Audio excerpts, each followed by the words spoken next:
کسان یہ جوش ملیح آبادی کی مشہور نظم ہے جو پابند نظم کی حیثیت میں لکھی گئی ہے۔ مجموعہ نظم شعلہ و شبنم سے ماخوذ ہے جو 1936 عیسوی میں شائع ہوئی تھی۔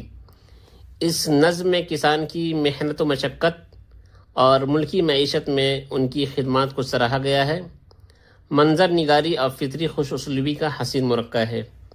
آئیے اس نظم کے کچھ اشعار سماعت کرتے ہیں۔ جھٹ پٹے کا نرم رو دریا، شفق کا اضطراب،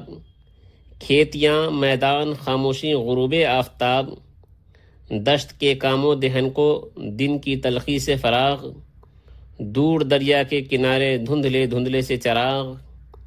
زیر لب ارض و سما میں باہمی گفت و شنود، مشعل گردوں کے بجھ جانے سے ایک ہلکا سا دودھ،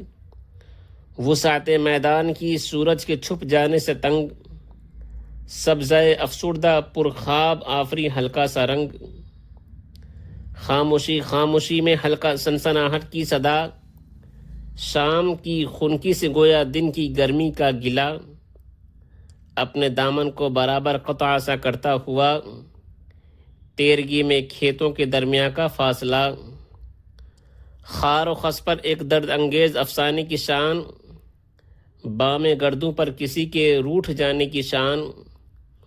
دوب کی خوشبو میں شبنم کی نمی سے ایک سرور، چرخ پر بادل زمیں پر تتلیاں سر پر طیور،